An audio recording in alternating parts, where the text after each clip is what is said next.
رابعہ بصری رحمت اللہ علیہ کو دنیا سے گئے ہوئے 1200 سال ہو چکے ہیں، لیکن ان کا نام آج بھی زندہ ہے، رابعہ بصری۔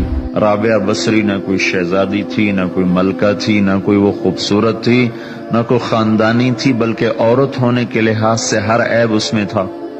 ان کی عادت یہ تھی، وہ روزانہ عشاء کی نماز کے بعد غسل کر کے کپڑے بدل کے اپنے خامن سے پوچھتی آپ کو میری ضرورت ہے؟ اگر وہ کہتے کوئی نہیں ہے تو پھر پوچھتی مجھے اجازت ہے؟ وہ کہتے اجازت ہے تو پھر مصلی پہ کھڑی ہو جاتی اور فجر کی نماز تک مصلی پر کھڑی رہتی تھی۔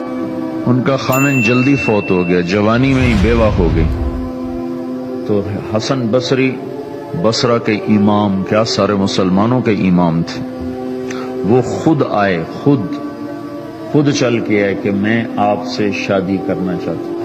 وہ کوئی شادی کا شوق نہیں تھا ان کو، وہ تو اولاد کے قابل نہیں، شکل صرف ان کی نیکی اور ان کا جو اللہ سے تعلق تھا، ان کو یہ لالچ ہوا کہ یہ میری بیوی ہو جائے تو اس کی طفیل شاید میری بخشش ہو جائے۔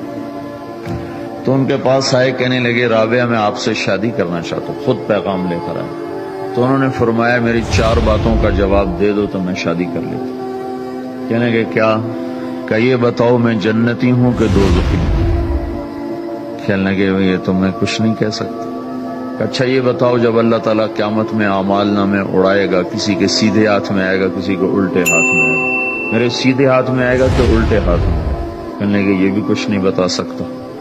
کہنے لگے اچھا یہ بتاؤ جب اللہ نیکیوں کو تولے گا، کسی کی نیکیاں بڑھ جائیں گی، کسی کے گناہ بڑھ جائیں گے، میرے گناہ زیادہ ہوں گے نیکیاں زیادہ ہوں گی؟ کہ یہ بھی نہیں بتا سکتا۔ کہ اچھا یہ بتاؤ جب لوگ گل سراج سے گزریں گے، کوئی پار نکل جائیں گے، کوئی نیچے گر جائیں گے، تو میں پار نکلوں گی کہ دوزخ میں گروں گی؟ کہنے لگے یہ بھی میں نہیں بتا سکتا۔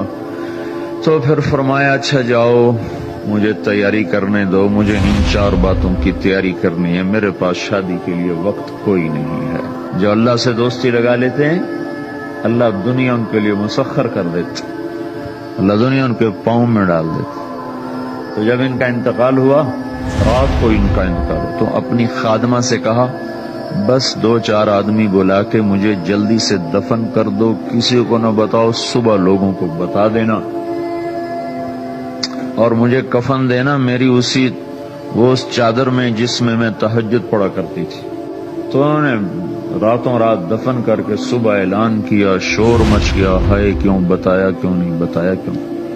تو اگلی رات ان کی خادمہ نے ان کو خواب میں دیکھا، سبز لباس پہنا ہوا، حسن و جمال، سورج چہرے پہ چمک رہا۔ پوچھا آپ کے ساتھ کیا ہوا؟ کہا میرے اللہ نے میرے ساتھ بہت عمدہ معاملہ کیا۔ کہا آپ کی وہ چادر کہاں گئی جس میں آپ کو کفن دیا تھا؟ کہا وہ اللہ تعالیٰ نے اتار لی ہے اور مجھے جنت کا جوڑا پہنایا ہے، اور اس چادر کو اللہ نے سنبھال کے رکھا ہے، جب قیامت کے دن میری نیکیوں کو اللہ تولے گا تو اس چادر کو بھی اس میں تولے گا۔ انہوں نے پوچھا منکر نکیر کا کیا ہوا؟ کہا وہ آئے تھے تو انہوں نے مجھ سے کہا من ربکی، تیرا رب کون ہے، تیرا رب کون ہے؟ تو میں نے منکر نکیر سے کہا جس اللہ کو 40 سال نہیں بھلایا اس کو 4 ہاتھ زمین کے نیچے آ کر میں بھول جاؤں گی؟ کہ جس رب کو 40 سال میں نہ بھلا سکی اس کو 4 ہاتھ زمین کے نیچے آ کر میں بھول جاؤں گی؟ تو منکر نکیر نے کہا اب اس کا آگے کیا حساب لینا، چلو بھائی واپس چلو۔